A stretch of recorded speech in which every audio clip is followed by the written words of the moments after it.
രാഹുൽ വിജയൻ ഒരിക്കൽ കൂടി ചേരുന്നുണ്ട്. രാഹുൽ, ഇന്ന് 9 മണിയോടെയൊക്കെയാണ് ഈ സംഭവം ഉണ്ടാകുന്നത്. ആ മേഖലയിൽ കാട്ടാനയുടെ ശല്യം ഉണ്ടായിരുന്നുവെങ്കിലും ഇത്തരത്തിൽ കാട്ടാനയുടെ ആക്രമണത്തിൽ ഒരാൾ കൊല്ലപ്പെടുന്നത് ആദ്യമെന്ന് നാട്ടുകാർ പറയുന്നത് നമ്മൾ കേട്ടതാണ്. ഈ വനം വകുപ്പ് ഉദ്യോഗസ്ഥർ അതിനുശേഷം പോലും അവിടേക്ക് എത്തിയിട്ടില്ല. ഇപ്പോഴും അതുതന്നെയാണോ സ്ഥിതി, രാഹുൽ?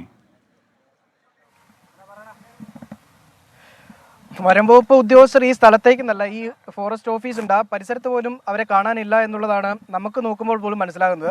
എവിടെയാണ് അവർ എന്നുള്ള കാര്യത്തിൽ ഇപ്പോഴും ഒരു വ്യക്തത കുറവുണ്ട്. ഈ ഒരു പ്രശ്നമുണ്ടായി, അതായത് രാവിലെ ഒരു ഒറ്റയാൻ ഇറങ്ങി, ഒറ്റയാൻ ഈ പ്രദേശത്ത് ജനവാസ മേഖലയിൽ എത്തുന്നു, അത് ഒരാളെ കൊലപ്പെടുത്തുന്നു. അതിനുശേഷം ആ കൊല്ലപ്പെട്ട ആളുമായി നാട്ടുകാരെല്ലാവരും കൂടി ആശുപത്രിയിലേക്ക് പോകുന്നു. ആശുപത്രിയിൽ കൊണ്ടുപോയി അവരുടെ മരണം സ്ഥിരീകരിക്കുന്നു. എന്നിട്ടും ഈ ആന അവിടുന്ന് പോയോ അല്ലെങ്കിൽ മറ്റേതെങ്കിലും ആളുകൾക്ക് ഏതെങ്കിലും തരത്തിലുള്ള ബുദ്ധിമുട്ടോ വെല്ലുവിളിയോ ഈ ആന അവിടെ ഉയർത്തുന്നുണ്ടോ എന്ന് പരിശോധിക്കാൻ പോലും ഒരു ഉദ്യോഗസ്ഥനോ അല്ലെങ്കിൽ ഏതെങ്കിലും RRT ടീം അംഗങ്ങളോ ഇങ്ങോട്ടേക്ക് എത്തിയില്ല എന്നുള്ളത് വളരെ പ്രധാനപ്പെട്ടത് ഒരു കാര്യം തന്നെയാണ്. ഈ സമയം വരെ അവരാരും തന്നെ അവിടെ എത്തിയിട്ടില്ല.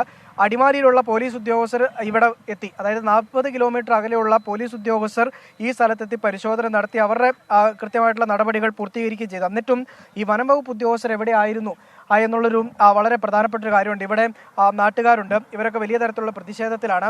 ഇവർ പറയുന്നത്, ഇവിടെ ജനിച്ചു വളർന്ന ആൾക്കാർ വരെയുണ്ട്, അവർ പറയുന്നത് ഇത്രയും രൂക്ഷമായിട്ടുള്ളൊരു പ്രതിസന്ധി ഈ കാട്ടാന ആക്രമണത്തിൽ ഉണ്ടായിട്ടില്ല, അതും വനം വകുപ്പ് കൃത്യമായൊരു ഇടപെടൽ നടത്തുന്നില്ല എന്നുള്ളൊരു പരാതിയാണ്. അതെ, ഇന്ന് ഇവിടെ വന്നതിന് ഒരു മനുഷ്യന് ജീവിക്കാൻ വല്ലാത്ത വിധത്തിലായി. മൃഗങ്ങളുടെ ശല്യങ്ങൾ, ആനയുടെ ഉപദ്രവം ആദ്യമായിട്ടുണ്ടാകും. ഞങ്ങൾക്ക് ഇവിടെ ജനിച്ചതാണെങ്കിൽ ഞങ്ങൾ മരണം വരെ ഇവിടെ ജീവിക്കണം.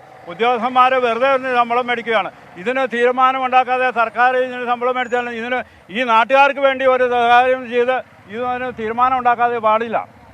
എന്തുകൊണ്ട് ഈ ശമ്പളം മേടിക്കണം? എത്ര രൂപയുടെ ഒരു കമ്പി വലിക്കുകയോ അല്ലെങ്കിൽ റെഞ്ച് കാത്തുകയോ എന്തെങ്കിലും ചെയ്യാം. ഒന്നും ചെയ്യാതെ തന്നെ ജനങ്ങൾക്ക് യാതൊരു വില ചെയ്യാതിരിക്കണം. 50, 55, 57 വർഷമായി ഞാനിവിടെ ജീവിച്ചിട്ട് എനിക്ക് കിടക്കാൻ പാടില്ലാതെയായി. അതുപോലെയാണ് രാത്രി കിടന്ന് ഉറങ്ങാൻ പാടില്ലാതെയായി.